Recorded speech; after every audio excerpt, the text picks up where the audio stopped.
الشیطان الرجیم بسم اللہ الرحمن الرحیم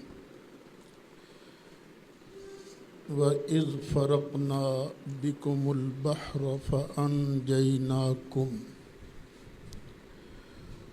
وَأَغْرَقْنَا آلَ فِرْعَوْنَ وَأَنْتُمْ تَنْظُرُونَ صدق اللہ مولانا العظیم۔ بحمد اللہ آج ہمارا 20واں سبق ہے۔ قرآن مجید فرقان حمید یہودیوں کے باپ داداؤں پر اپنے احسانات بیان فرما کر انہیں دعوت اسلام دے رہا ہے۔ فرمایا یہ بھی تو یاد کرو جب ہم نے پھاڑ دیا تھا تمہارے لیے سمندر کو۔ موسیٰ علیہ السلام اپنی قوم کو ساتھ لے کر مصر سے چلے تھے، پیچھے سے فرعون بھی آ گیا تھا،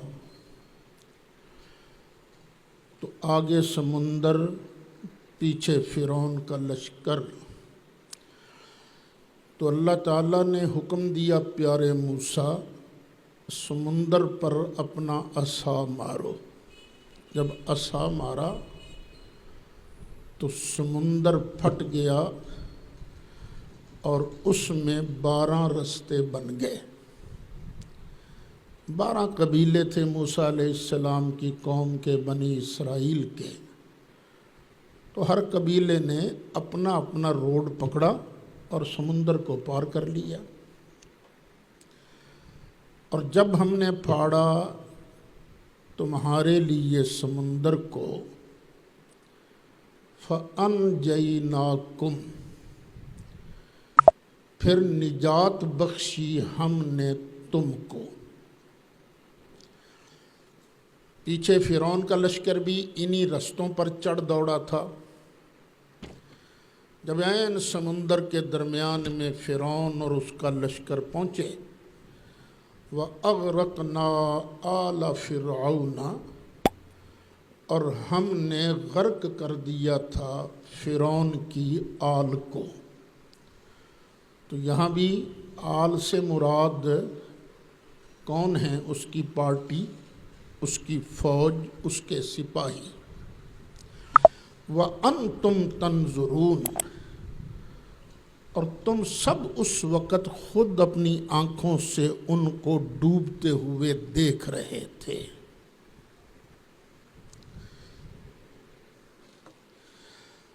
وَإِذْ وَعَدْنَا مُوسَىٰ 40 لَيْلَةً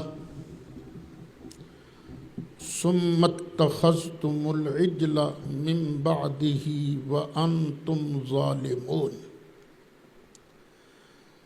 ہم تو تم پر انعام ہی کرتے رہے، لیکن تم جواب میں شرارتیں کرتے رہے۔ اور وہ وقت بھی یاد کرو جب ہم نے وعدہ فرمایا موسیٰ علیہ السلام سے 40 راتوں کا۔ اللہ تعالیٰ نے جناب موسیٰ علیہ السلام سے فرمایا دریا پار کرنے کے بعد، فرعونیوں کے غرق ہونے کے بعد، کہ موسیٰ آپ نہ 30 راتوں کے لیے ہمارے پاس آئیے طور پہاڑ پر۔ 30 راتوں کے لیے پہنچے، پھر اللہ تعالیٰ نے 10 راتیں اور بڑھا دیں، 40 راتیں ہو گئیں۔ ہم نے موسیٰ علیہ السلام سے 40 رات کا وعدہ فرمایا۔ موسیٰ علیہ السلام اپنی قوم سے الگ ہوئے تھے ایک چلے کے لیے، تو تم نے کیا کیا؟ ثُمَّ اتَّخَذْتُمُ الْعِجْلَ مِن بَعْدِهِ، موسیٰ کے بعد تم نے بچھڑے کو معبود بنا لیا، وَأَنْتُمْ ظَالِمُونَ، یہ کام کر کے تم نے بہت بڑا ظلم کیا، تم ظالم تھے۔ یعنی اس سے بڑا ظلم کیا ہوگا کہ وہ اللہ جس نے زمین بنائی، جس نے آسمان بنایا، جس نے زمین کے اندر پانی جاری کیا، زمین سے اناج پیدا کیا، پھل پیدا کیے، طرح طرح کی آرام کی چیزیں پیدا کی، اس سچے خدا کے مقابلہ میں اپنے ہاتھوں سے گھڑ کر بچھڑے کو معبود بنا لیا۔ یہ کتنا بڑا ظلم تھا تمہارا۔ لیکن پھر بھی ہماری مہربانی دیکھو، ثم عفونا عنکم من بعد ذالک، پھر ہم نے تمہیں اس کے بعد بھی معاف فرما دیا تھا۔ کیوں معاف کر دیا تھا؟ لعلکم تشکرون، تاکہ تم شکر کرو۔ یہ ہمارے لیے بھی سبق ہے۔ بندے تو جتنا بڑا مرضی گناہ گار ہو، اللہ کی بارگاہ میں جھک جا، وقت ہے، وہ بڑا کریم ہے، بڑا غفور الرحیم ہے۔ تو گناہ کر بیٹھا ہے، چلو کوئی نہیں، اس کی بارگاہ میں توبہ کر لے، وہ تجھے بھی معاف کر دے گا۔ اس نے اتنے بڑے گناہ معاف کیے ہیں، تیرے گناہوں کی کیا پوزیشن ہے؟ تو بندے کو ہر وقت اللہ کی بارگاہ میں، اللہ کی بارگاہ کی طرف رجوع کرنا چاہیے۔ وَإِذْ آتَيْنَا مُوسَى الْكِتَابَ وَالْفُرْقَانَ لَعَلَّكُمْ تَهْتَدُونَ، اور وہ وقت بھی یاد کرو جب ہم نے دی موسیٰ کو کتاب۔ یہ کتاب کون سی تھی؟ تورات۔ والفرقان، اور ہم نے دی موسیٰ کو فرقان، حق اور باطل میں فرق کر دینے والی چیز۔ کتاب کو بھی فرقان کہا گیا ہے۔ تبارک الذی نزل الفرقان علی عبدہ لیکون للعالمین نذیرا، یہاں کتاب کو فرقان کہا گیا ہے۔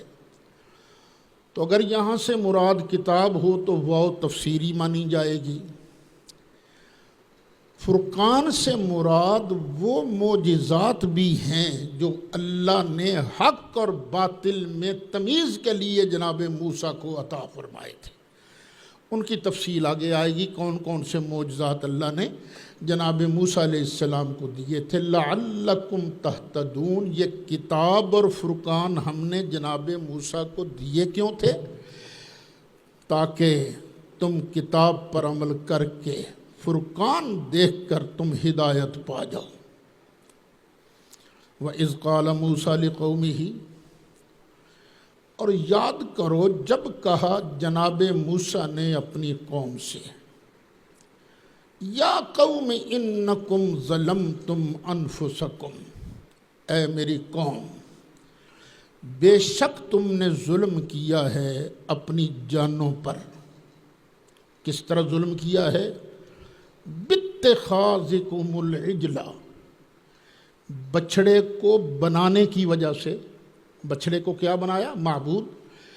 بچھڑے کو معبود بنا کر تم نے اپنی جانوں پر بڑا ظلم کیا ہے۔ اب کیا کرو؟ فتوبوا الی بارئکم،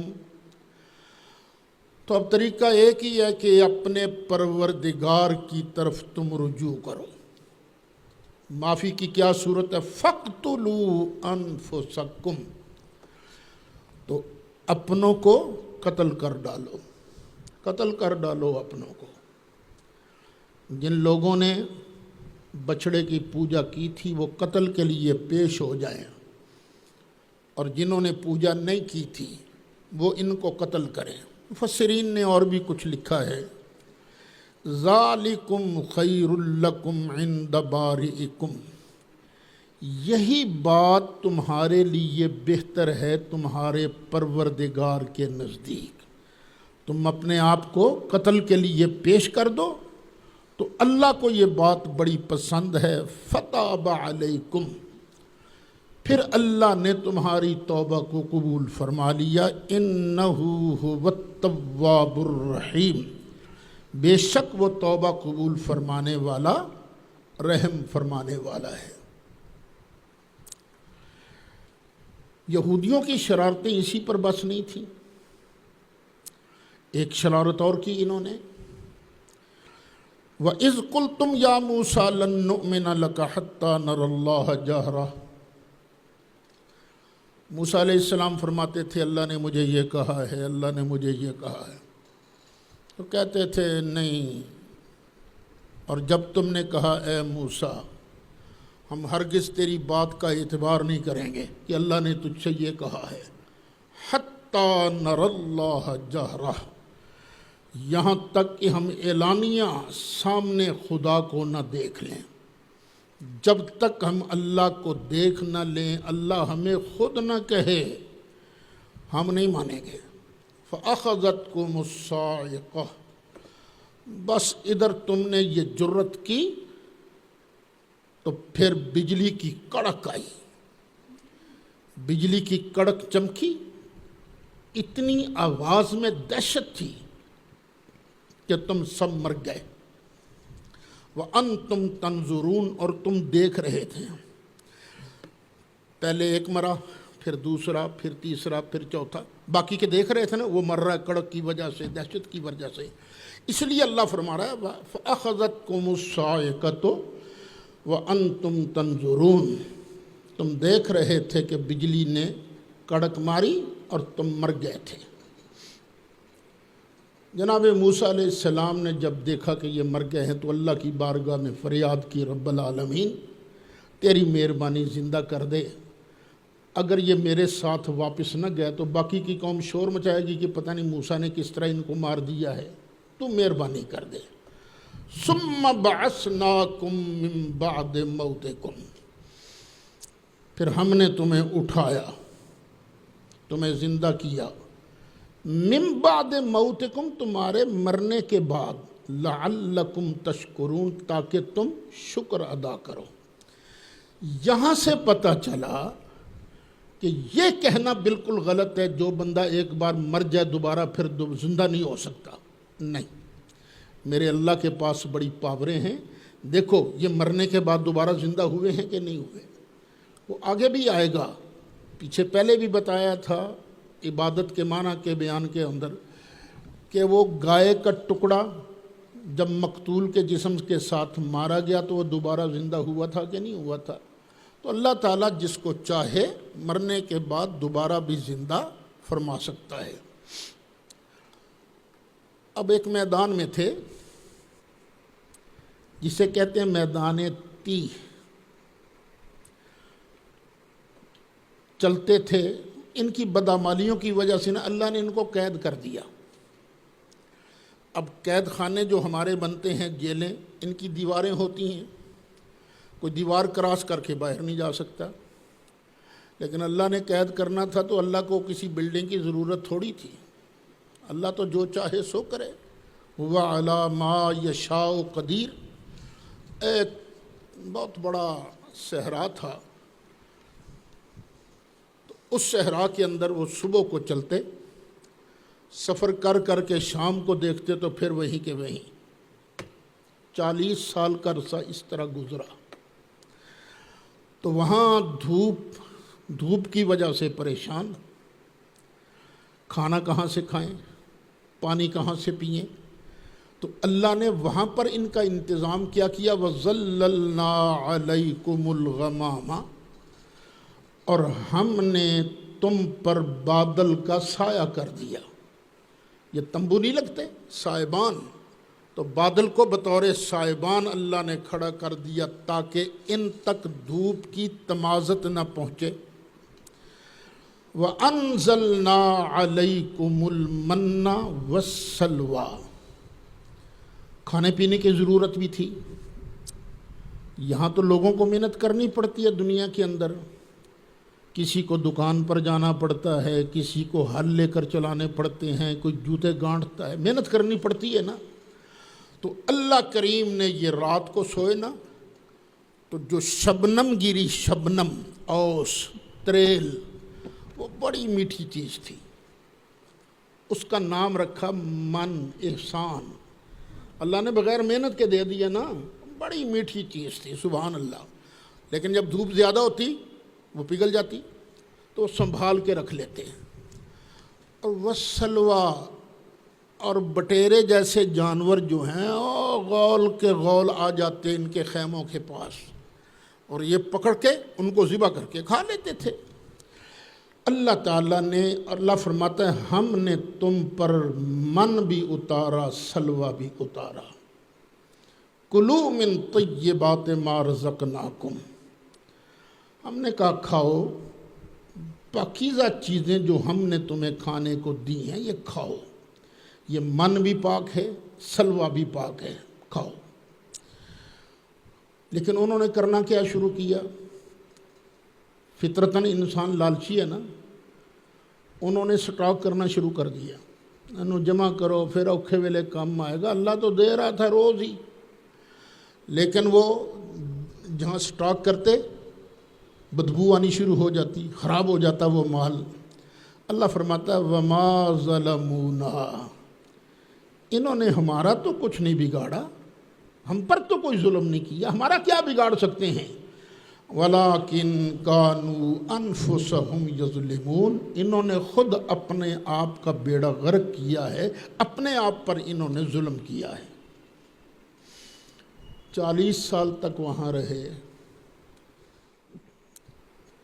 پھر ترلا کیا اللہ کی بارگاہ میں، منت کی اللہ کی بارگاہ میں، رب العالمین یہاں سے ہماری جان چھڑا۔ تو اب اللہ تعالیٰ نے ارشاد فرمایا وَإِذْ قُلْنَا ادْخُلُوا هَٰذِهِ الْقَرْيَةَ،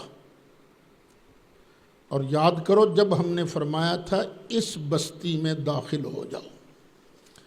ایک بستی تھی وہاں، اب کیا ضرورت ہے تفتیش کرنے کی کون سی بستی تھی کوئی بستی، داخل ہو جاؤ۔ فَكُلُوا مِنْهَا حَيْثُ شِئْتُمْ رَغَدًا، اور جہاں سے بھی چاہتے ہو نا بغیر روک ٹوک کے کھاؤ، فراوانی کے ساتھ کھاؤ۔ لیکن ایک بات یاد رکھنا، ہم تمہیں اس قید سے دیتے ہیں نجات۔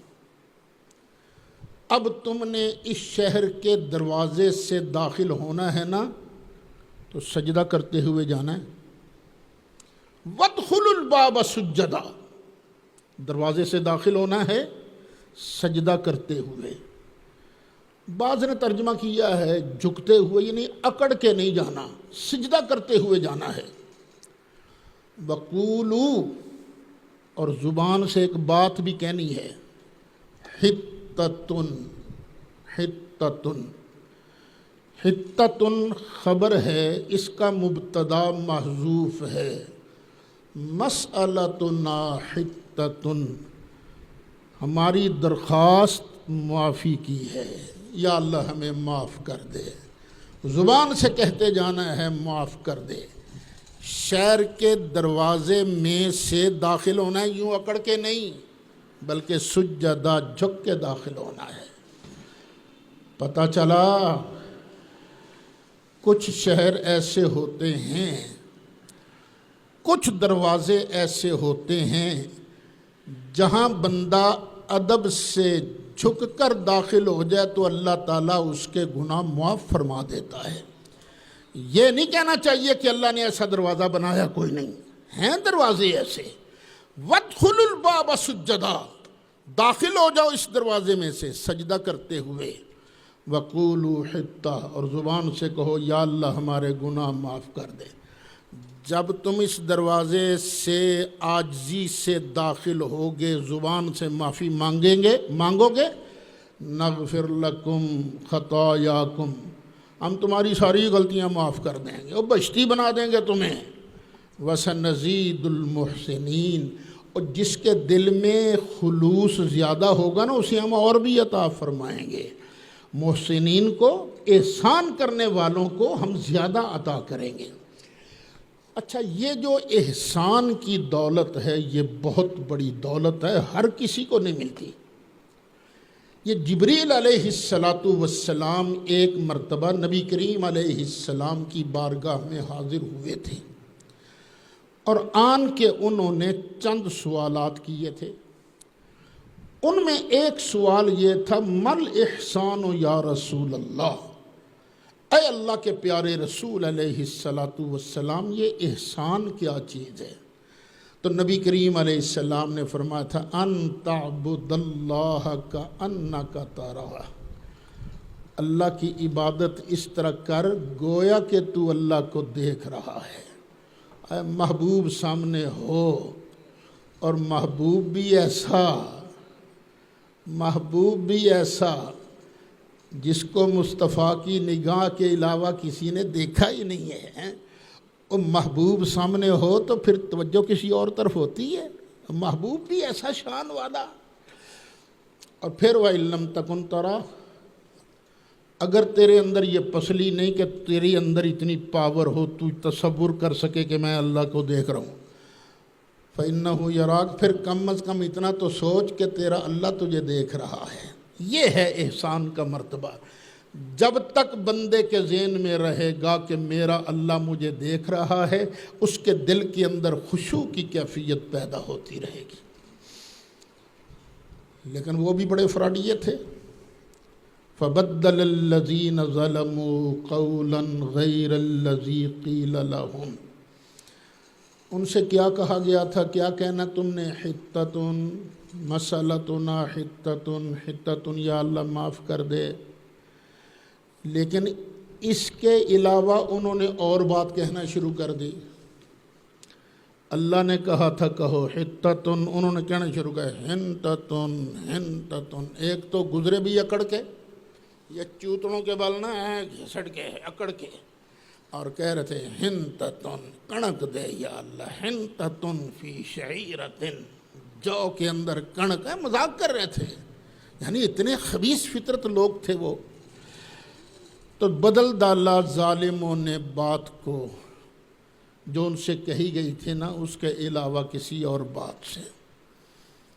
تو پھر ہم نے بھی نا فَأَنزَلْنَا عَلَى الَّذِينَ ظَلَمُوا، تو ہم نے اتارا ظالموں پر رجزاً عذاب من السماء، آسمان سے، بما کانوا یفسقون، ان کی نافرمانی کی وجہ سے، ان کے اس گناہ کی وجہ سے ہم نے ان پر آسمان سے عذاب نازل کیا۔ یہ آسمان سے عذاب کون سا آیا تھا؟ مفسرین فرماتے ہیں طاعون۔ طاعون کو بطور عذاب اللہ نے ان پر مسلط فرمایا تھا۔ پھر ایک اور واقعہ بھی ہوا۔ اچھا، قرآن کچھ ترتیب وار واقعات نہیں بیان کرتا، پہلے یہ ہوا تھا، بعد میں یہ ہوا، بعد میں نہیں، ترتیب وار نہیں۔ قرآن کا مقصد ہے اصلاح، نصیحت۔ وَإِذِ اسْتَسْقَىٰ مُوسَىٰ لِقَوْمِهِ، وہ پانی کی ضرورت پڑی تھی نا وہیں میدان کے اندر ہی، تو جب طلب کیا موسیٰ علیہ السلام نے اپنی قوم کے لیے پانی، فَقُلْنَا اضْرِب بِّعَصَاكَ الْحَجَرَ، تو ہم نے فرمایا اے موسیٰ اپنے اس سوٹے کو، اپنے عصا کو اس پتھر پر مار۔ موسیٰ علیہ السلام نے اس پتھر پر اپنا عصا مارا، فَانْفَجَرَتْ مِنْهُ اثْنَتَا عَشْرَةَ عَيْنًا، تو 12 چشمے پھوٹ پڑے۔ 12، یہ 12 چشمے کیوں پھوٹے؟ وہ برادریاں بھی تو 12 تھیں نا، قبیلے بھی تو 12 تھے نا۔ قَدْ عَلِمَ كُلُّ أُنَاسٍ مَشْرَبَهُمْ، پھر جان لیا ہر گروپ نے اپنا گھاٹ، ہر کسی نے کہا بھئی یہاں سے ہم نے پانی لینا ہے۔ اللہ فرماتا کُلُوا وَاشْرَبُوا مِن رِزْقِ اللہ، کھاؤ پیو اللہ کا رزق، یہ اللہ نے دیا ہے، کھاؤ پیو۔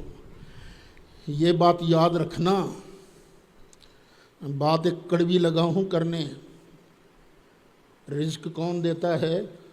اللہ، اللہ دیتا ہے، باقی اس کی مخلوق وسیلہ بنتی ہے، دیتا اصل میں کون ہے؟ اللہ۔ یہ بات بار بار ذہن نشین کرانی پڑتی ہے کہ مخلوق کو وسیلہ سمجھنا ہے، دینے والا ہے اللہ۔ کئی میں نے ساتھیوں کو پوچھا، دیکھا جی میرے لجپال نے مجھے بہت کچھ دیتا ہے جی، اللہ کا نام ہی نہیں لینا۔ نہیں بھائی، اگر تمہیں لجپال دیتا کیا ہے، وہ تو لیتا ہی ہے نا۔ اکثر پیر نذرانی لیتے ہیں نا، دیتے تو کچھ نہیں ہے نا بھئی۔ لجپال نے چلو دعا کر دی، لیکن دینے والا تو اللہ ہے نا۔ اللہ کو خالق ماننا ہے، اللہ کو رازق ماننا ہے، دیتا وہی ہے، کھلاتا وہی ہے، باقی مخلوق کو وہ اپنا وسیلہ بناتا ہے۔ ہاں ہم کہتے ہیں ہمیں سرکار کے وسیلے سے ملتا ہے۔ کیا مطلب ہے اس کا؟ واللہ یوتی انما انا قاسم، دیتا اللہ ہے، میں تو آگے تقسیم فرماتا ہوں۔ یہ ذہن میں رہنا چاہیے، ہر آن ہر گھڑی مسلمان کے لاشعور میں بھی ہونا چاہیے کہ ہمیں دینے والا اصل میں کون ہے؟ اللہ۔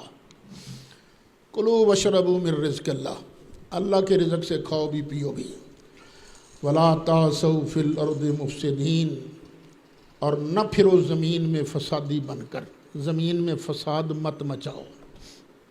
یہ یہودیوں کی فطرت ہے فساد کرنا، تو یہ اللہ تعالیٰ انہیں تنبیہ کر رہا ہے کہ دیکھو تمہاری وجہ سے، تمہارے باپ دادوں کی وجہ سے کتنی پھٹکار تم پر، ہم نے کتنی نعمتیں دیں، لیکن تم نے آگے، تمہارے باپ دادوں نے آگے کیا کیا۔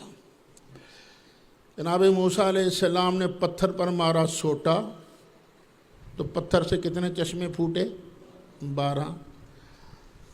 پتھروں سے پانی نکلا کرتا ہے، لیکن یہاں سے پانی نہیں نکلا کرتا، یہاں سے پانی نہیں نکلا کرتا۔ وہ موسیٰ علیہ السلام کا معجزہ ہے، اور یہ میرے مصطفیٰ علیہ السلام کا معجزہ ہے۔ انگلیاں ہیں فیض پر ٹوٹے ہیں پیاسے جھوم کر،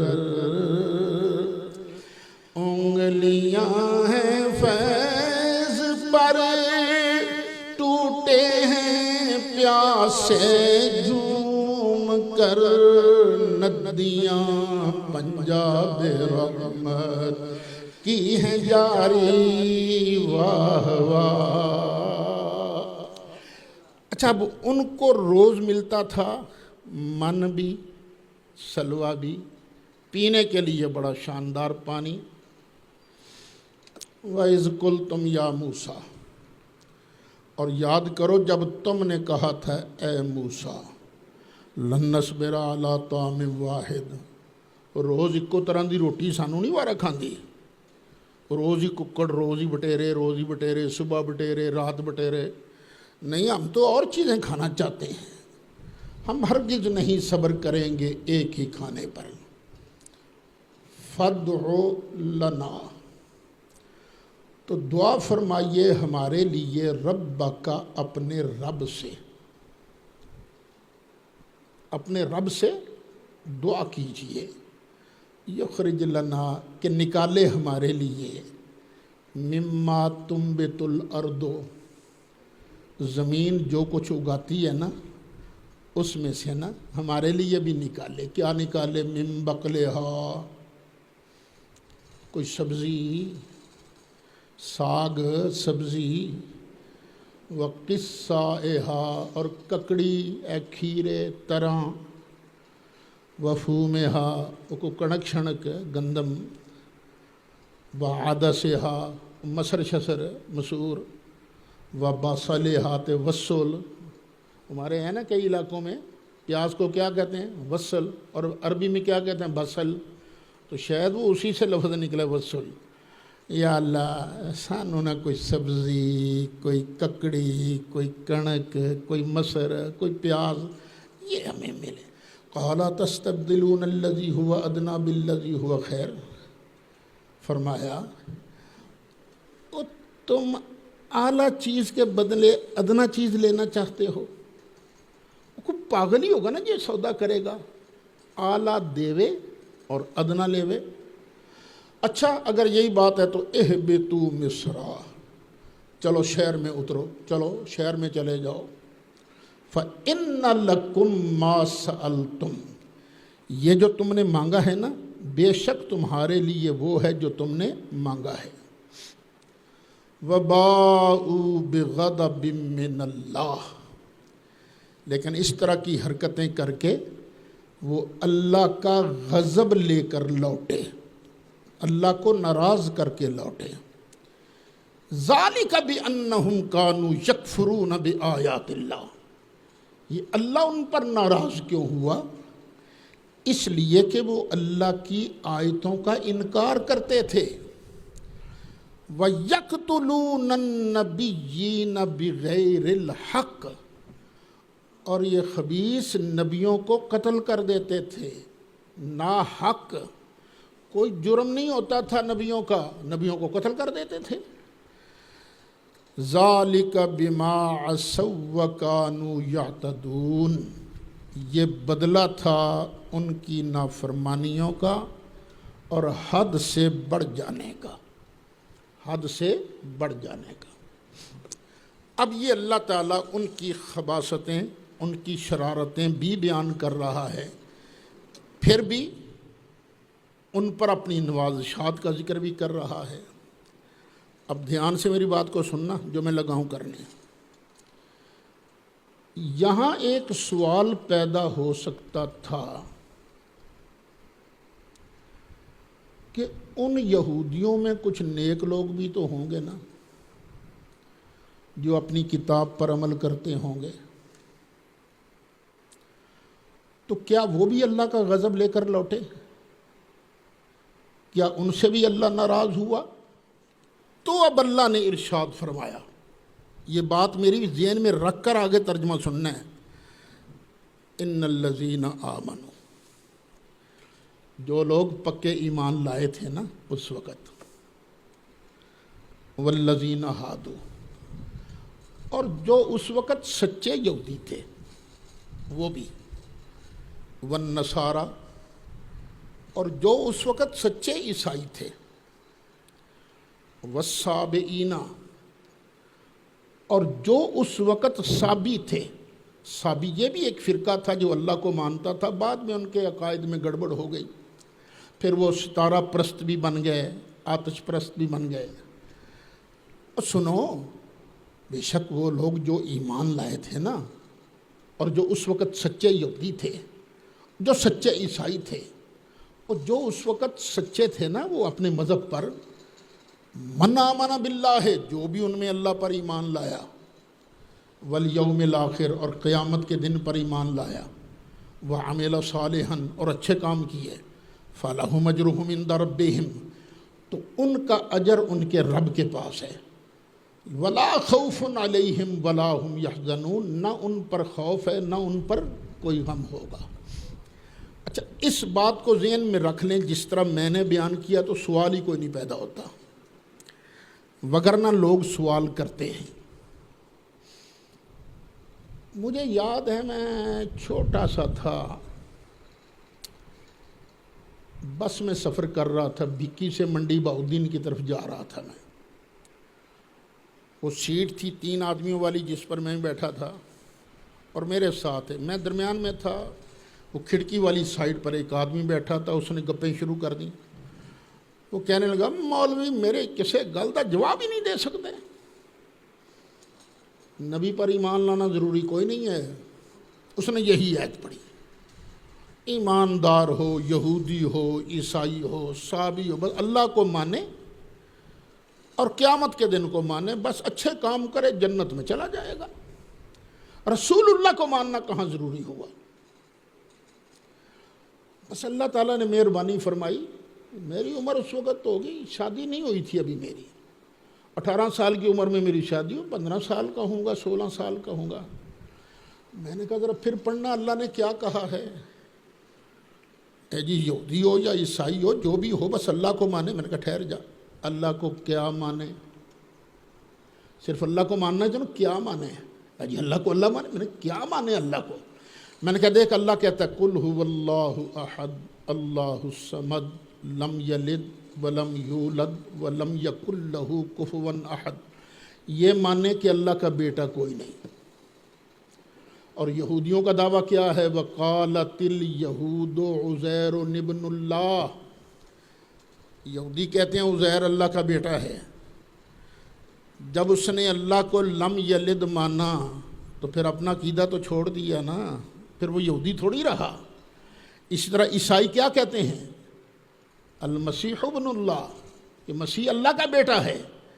تو جب انہوں نے اللہ کو لم یلد مان لیا کہ اللہ کا کوئی بیٹا نہیں ہے تو پھر عیسائی تو نہ رہے نا۔ پھر اللہ تعالیٰ نے مہربانی کی، مجھے تازہ اس وقت پڑھا تھا چھٹا پارہ، نکالو چھٹا پارہ، آیت نمبر 3، چھٹا پارہ کی آیت نمبر 3، ویسے سورت کی آیت نمبر 150۔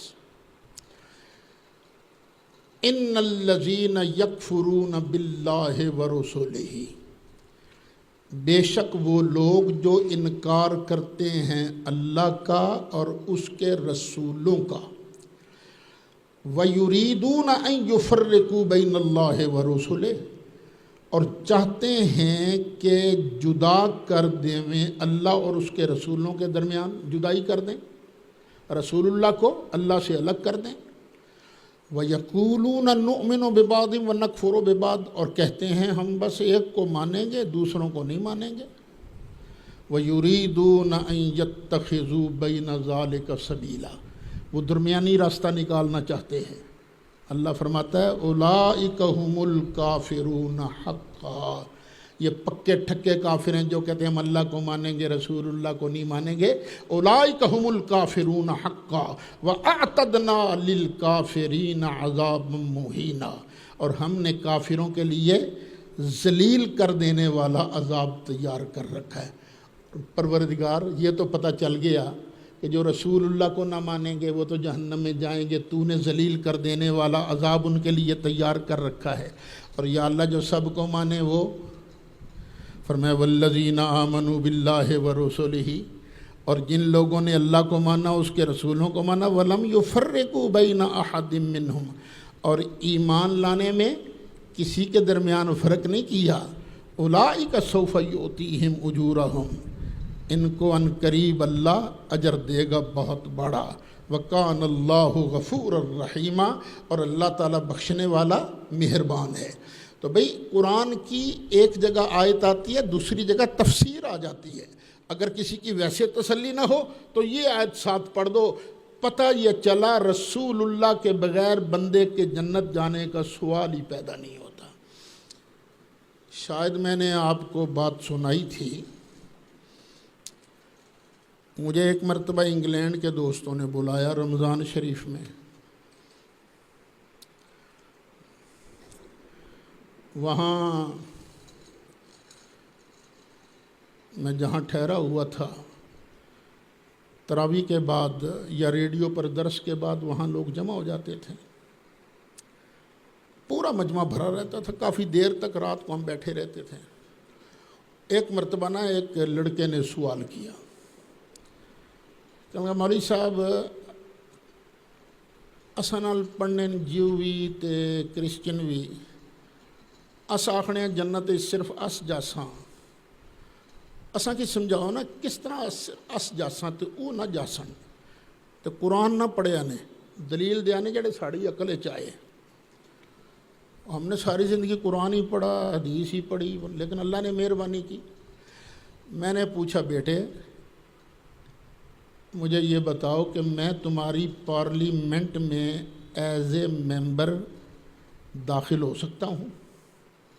کہنے لگے نہیں۔ میں نے کہا کیوں، میرے اندر کون سا گھاٹا ہے، کون سی کمی ہے؟ کہنے لگے مولوی صاحب آپ کے پاس نیشنلٹی نہیں ہے نا، برٹش پارلیمنٹ کا ممبر بننے کے لیے سب سے پہلے برٹش نیشنلٹی ضروری ہے نا۔ میں نے کہا بس اسی طرح بیٹے، جس طرح اس پارلیمنٹ میں ایز اے ممبر جانے کے لیے یہ ضروری ہے نا کہ نیشنلٹی ہو، اسی طرح جنت میں داخلے کے لیے بھی نیشنلٹی ضروری ہے، وہ ہے لا الہ الا اللہ محمد الرسول اللہ۔ اور لڑکا بھی بڑا خوش ہو گیا، اور وہ جو ساتھی تھے وہ کہنے لگے لڑکے نے سوال تو بڑا شاندار کیا تھا لیکن آپ نے جواب اس سے بھی شاندار دیا ہے۔ تو بغیر نبی کریم علیہ الصلاۃ والسلام کے جنت میں داخلے کا سوال ہی پیدا نہیں ہو سکتا۔ وَإِذْ أَخَذْنَا مِيثَاقَكُمْ وَرَفَعْنَا فَوْقَكُمُ الطُّورَ، اور یاد کرو جب ہم نے تم سے ایک پکا وعدہ لیا، یہ کتاب ہے تورات، اس پر عمل کرو گے، نہیں سوکھے سوکھے کام کر لیا کریں گے، اوکھے اوکھے نہیں ہوندے ساڈے کولوں۔ انہوں نے برملا جواب دے دیا۔ تو ہم نے بھی نہ پھر ان کو منوایا کس طرح؟ وَرَفَعْنَا فَوْقَكُمُ الطُّورَ، ہم نے ان کے اوپر طور کو اکھیڑ کرنا اوپر کھڑا کر دیا، منو نہیں تے آیا جے تواڈے اُتے، فٹ سجدے میں گر گئے۔ اب سجدے میں گرے کیسے؟ سجدہ تو ہے نا ایسے، آنکھوں سے آنسو جاری ہوتے، رو رو کے کہتے یا اللہ معاف کر دے، لیکن انہوں نے سجدہ بھی کیا تو کیسے؟ کانی آنکھ سے دیکھ بھی رہے تھے کسی ڈگدا تو نہیں پیا۔ وَرَفَعْنَا فَوْقَكُمُ الطُّورَ خُذُوا مَا آتَيْنَاكُمْ بِقُوَّةٍ، لو جو ہم نے تمہیں دیا ہے پوری مضبوطی کے ساتھ، جو ہم نے کتاب دیا نا اس کو پوری مضبوطی کے ساتھ تھام لو۔ وَاذْكُرُوا مَا فِيهِ، اور جو کچھ اس کتاب کے اندر ہے اس کو یاد کرو، لَعَلَّكُمْ تَتَّقُونَ، تاکہ تم پرہیزگار بن جاؤ۔ ثُمَّ تَوَلَّيْتُم مِّن بَعْدِ ذَلِكَ، پھر تم اس کے بعد پھر گئے، مکر گئے تم۔ فَلَوْلَا فَضْلُ اللَّهِ عَلَيْكُمْ وَرَحْمَتُهُ، پھر اگر تم پر اللہ کا فضل نہ ہوتا، اللہ کی رحمت نہ ہوتی، لَكُنْتُم مِّنَ الْخَاسِرِينَ، تو تم گھاٹا پانے والوں میں سے ہو جاتے۔ یہ یہودیوں کی شرارتیں اللہ بیان فرما رہا ہے۔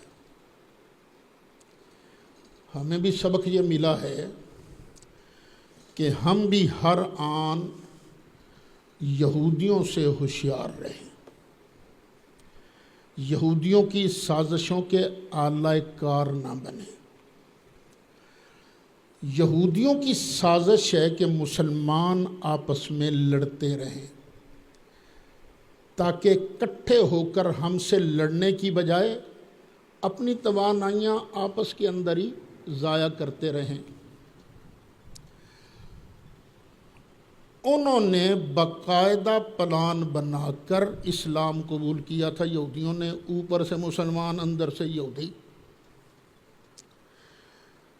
اور پلان بنا کر انہوں نے صحابہ کرام رضوان اللہ علیہم اجمعین سے لوگوں کو متنفر کرنے کے لیے باقاعدہ کام شروع کیا۔ جھوٹ بولا، جھوٹ گھڑا، پھر لوگوں میں پھیلایا، سنیو گل ہے، جس طرح نہیں آج ہوتا، سنیو گل ہے، فلانے نے انج کہتا ہے، سنیو گل۔ تو آہستہ آہستہ انہوں نے صحابہ کرام کے خلاف لوگوں کے ذہنوں کے اندر زہر گھولنا شروع کیا۔ اب میرے پاس وقت نہیں ہے، وگرنہ میں تمہیں بتاتا۔ سیدنا علی مرتضیٰ کرم اللہ تعالی وجہ الکریم نے ایسے لوگوں کا جو سرغنہ تھا نا، جس کا نام تھا عبداللہ بن سبا، اور اس کے چند ساتھیوں کو پکڑا، کہا توبہ کرو۔ انہوں نے کہا جی نہیں، بس یہ تسی اللہ ہو، تسی اللہ ہو، باقی جھوٹے نے، تسی اللہ ہو۔ حضرت علی نے آگ جلوا کر ان کو آگ کے اندر سڑوا دیا تھا، ان کو ختم کر دیا تھا، لیکن بیج تو وہ بو گئے تھے نا صحابہ کرام کی دشمنی کا۔ وہ کیا بیج تھا کہ صحابہ کے خلاف پھیلاؤ نفرت۔ جب صحابہ کے خلاف نفرت پھیلے گی تو نتیجہ کیا نکلے گا؟ صحابہ ہو جائیں گے بے اعتبارے، صحابہ پر کوئی اعتبار نہیں کرے گا۔ تو مسلمانوں کا مرکز تو یہ ہے نا۔ اور یہ کتاب ہم تک کیسے پہنچی؟ صحابہ کرام کے ذریعے سے، صحابہ کرام کے واسطے سے۔ جب صحابہ بے اعتبارے ہو جائیں گے، ابو بکر ظالم ٹھہریں گے، عمر ظالم ٹھہرے گا، عثمان ظالم ٹھہرے گا، تو قرآن تو ان تینوں کی محنتوں کی وجہ سے نا یہ محفوظ صورت میں ہمارے تک پہنچے، تو قرآن کا بھی اعتبار نہیں رہے گا۔ تو یہ یہودیوں کی سازش ہے، اللہ ہمیں یہ سازش سمجھنے کی توفیق عطا فرمائے۔ پھر یہودیوں نے ایک وار اور کیا۔ ہم کہتے ہیں نا کہ ہمارے نبی جیسا دیانتدار بندہ آیا کوئی نہیں، دیانت و امانت میں بے مثال تھے ہمارے نبی۔ اور سیاستدان ہیں اور لوگ ہیں، ان کو جب بھی اقتدار ملتا ہے تو گھپلا کرتے ہیں، پتہ بھی نہیں چلنے دیتے، مال اڑا کر اپنی جیب میں ڈال لیتے ہیں، اپنے قابو میں کر لیتے ہیں۔ انہوں نے یہ بھی سوچا کہ اب مسلمانوں کے نبی کو بھی داغدار کرو، اس کا دامن جو ہے نا، اس کا دامن اجلا نہ رہنے دو۔ فتوحات تو ہو رہی تھیں، مال تو آ رہا تھا، کچھ مال جنگوں کے ذریعے آتا تھا جسے کہتے ہیں مال غنیمت، اور کچھ مال دبکے سے ہی آ جاتا تھا۔ مسلمانوں کا رعب اور دبدبہ اتنا ہوتا کہ وہ مال مسلمانوں کو مل جاتا۔ جو مال صرف رعب اور دبدبہ سے ملتا، اس مال کا نام تھا مال فے۔ ایک مال کا نام مال غنیمت، ایک مال کا نام مال فے۔ اچھا ذرا ٹھنڈے دل سے سوچنا، میری آواز جہاں جہاں تک جا رہی ہے میری بات کو سوچنا۔ اب یہودیوں کے حملے کیا ہیں؟ اچھا دعا کرو کشمیر فتح ہو جائے، آج ہی فتح ہو جائے، فتح بھی ایسے ہو جائے کہ ڈر کے نہ انڈیا کی فوجیں بھاگ جائیں۔ ہمارا پرائم منسٹر ہے عمران خان، کشمیر کے اندر باغات بڑے خوبصورت ہیں، یہ سارا کشمیر مسلمانوں کو مل جائے اور عمران خان ایک بڑا خوبصورت اچھا باغ اپنے نام رجسٹری کروا لے تو کیا کہو گے؟ یہ پرائم منسٹر دیانتدار ہے؟ کہو گے نہیں، اس نے تو فراڈ کیا ہے، مال تھا قوم کا، اس نے اپنے نام رجسٹر کروا لیا۔ اس کے 2 بیٹے ہیں، اپنا یہ مال اپنے کسی بیٹے کے نام لگوا دے، وہ باغ اپنے بیٹے کے نام لگوا دے تو کیا کہو گے؟ اس نے اچھا کیا؟ نہیں کیا۔ ہر ذہن سوچتا ہے کہ قوم کے مال کو اپنا مال قرار دینا یا اپنی اولاد کے نام لگوانا یہ دیانت نہیں۔ اب ان یہودیوں نے نبی کریم علیہ السلام پر کیا وار، سرکار کی دیانت و امانت پر۔ سرکار نے ایک بڑا اچھا مال تھا، باغ تھا فدق والا، وہ اپنے نام لگوا لیا۔ کبھی یہ بولی کبھی یہ بولی نہیں، وہ باغ جو تھا نا، نبی پاک علیہ السلام نے اپنی صاحبزادی حضرت فاطمہ کے نام ہبہ کر دیا تھا، فاطمہ کے نام ہبہ کر دیا تھا، اور باقاعدہ لکھ بھی دیا تھا تاکہ سوچنے والے لوگ سوچیں یہ بھی عام دنیا دار بادشاہی تھے، یہ بھی عام دنیا دار بادشاہی تھے۔ حالانکہ سرکار کا مزاج کیا تھا؟ سرکار کا مزاج تھا ازواج مطہرات نے راشن کا مطالبہ کر دیا، باقی گھروں کے اندر چولہے جلنے لگے، ازواج کے گھروں میں چولہے نہیں جلتے تھے۔ عرض کر دیا کہ تھوڑا سا راشن بڑھ جائے، تو مطالبہ تو غلط نہیں تھا لیکن سرکار کو پسند نہ آیا۔ یہ سرکار کا مزاج تھا۔ جو نبی اپنی بیویوں کو راشن نہیں دیتا، کیوں؟ جب تک ایک ایک غریب بچی کو راشن نہیں مل جائے گا میں اپنے گھر میں راشن نہیں آنے دوں گا۔ یہ عدل و انصاف تھا نا میرے مصطفیٰ علیہ الصلاۃ والسلام نے ظاہر فرمایا۔ وہ نبی کس طرح گوارا کر سکتا ہے کہ ایک اچھا سا باغ، بڑا سونا بڑا قیمتی باغ اپنی بیٹی کے نام کر دے اور ان بدماش حکمرانوں کے لیے سند جواز پیش کر دے کہ لو بھی یہ تو باغ ہتھیانا، مال اڑانا یہ تو نبی کی سنت ہے۔ اچھا پھر وہ سیدہ طیبہ طاہرہ جن کی تربیت کس طرح ہوئی تھی، لونڈی لینے گئیں تو سرکار نے لونڈی کی بجائے وظیفہ بتا دیا، یہ وظیفہ پڑھا کرو، لونڈی نہیں دی۔ جن کی تربیت ہی اس طرح ہوئی تھی، جو اتنی عابدہ زاہدہ تھیں، گھر میں مال نہیں رکھتی تھیں، کوئی سوالن آ جاتی، مانگنے والے آ جاتی تو نیا سوٹ اس کو دے دیتی، پرانا خود پہن لیتی۔ مال کی طلب نہیں تھی، اس لیے ان کو بطول کہا جاتا تھا۔ کہانی گھڑ لی، وہ جی باغ کا مطالبہ کرنے کے لیے چلی گئی تھی،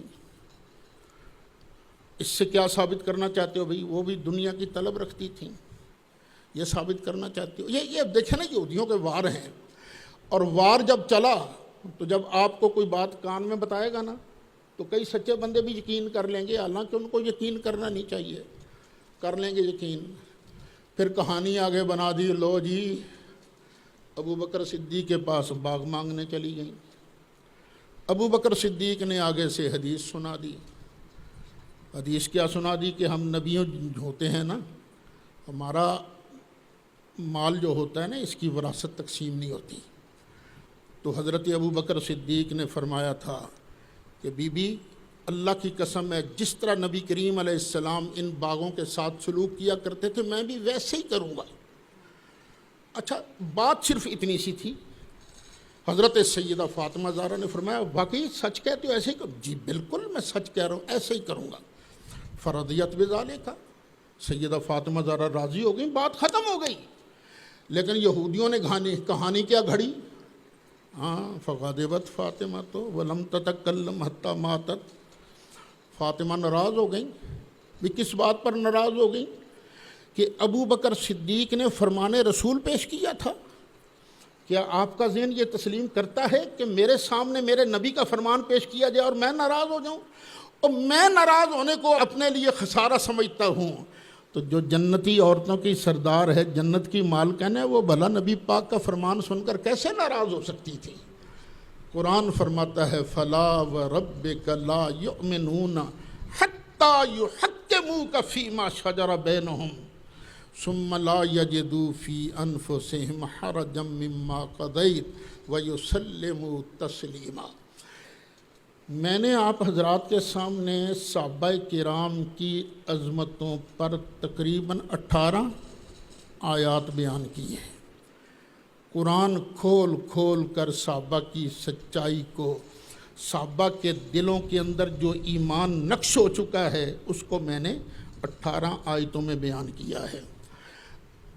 اب کوئی ذاکر، کوئی مشٹنڈا اگر صحابہ کرام کو گالیاں دیں تو ہم تو جواب میں گالی نہیں دے سکتے نا کسی کو، ہم تو قرآن ہی پڑھیں گے۔ تیرا کام ہے گالی دینا، ہمارا کام ہے قرآن پڑھ کر ابو بکر کی عظمتوں کو بیان کرنا۔ میں نے زاہد صاحب کو کہا ہے کہ وہ جو 2 سبق ہیں نا میرے صحابہ کرام کے، وہ قرآن پاک کی آیتوں سے وہ الگ نکال کر کلپ صحابہ کرام قرآن کی روشنی میں، اس عنوان سے نا یہ وہ کلپ آ جائے گا۔ تو جو لوگ دین کو سمجھنا چاہتے ہیں ان سے میری گزارش ہے، اور جو گالم گلوچ سننا چاہتے ہیں ان کی مرضی، جو چاہیں کریں، ان کا کام ان کے ساتھ، ہمارا کام ہمارے ساتھ۔ ہم تو دلائل سے بات کرنا جانتے ہیں، ہم تو قرآن سے بات کرنا جانتے ہیں۔ اگر قرآن جیسی سچی کتاب کو تم نہیں مانتے پھر تمہارا اللہ ہی حافظ ہے۔ میرا روئے سخن ان لوگوں کی طرف ہے جو قرآن کو اللہ کی کتاب مانتے ہیں۔ وہ قرآن کھول کر دیکھ لو، جو آیتیں میں نے تلاوت کی ہیں، اگر ابو بکر صدیق کی عظمت سورج کی طرح چمکتی دمکتی نظر نہ آئے نا تو سعید اسد کا گریبان پکڑ لینا۔ تمہیں صحابہ کی عظمت نظر نہ آئے نا تو پھر ٹھیک ہے، جو مرضی کرنا۔ قرآن بیان کرتا ہے ابو بکر سچا ہے، عمر سچا ہے، اولئک ھم المؤمنون حقا، یہ پکے سچے مومن ہیں۔ لہم مغفرہ، ان کی بخشش کر دی گئی ہے، ورزق کریم، اور ان کے لیے عزت والی روٹی ہے۔ تو اللہ ہمیں قرآن کا طالب علم بن کر رہنے کی توفیق نصیب فرمائے۔ ایک گزارش میں آپ کی وساطت سے اپنے ساتھیوں سے کرنا چاہتا ہوں، لڑائی جس کے ساتھ بھی ہو اپنی زبانوں پر کنٹرول رکھو۔ یہ جو زبانوں پر کنٹرول نہیں رہا اس کا بہت زیادہ نقصان ہوا ہے اور ہو رہا ہے۔ جب یہ سلسلہ نیا شروع ہوا تھا نا گالیاں دینے کا،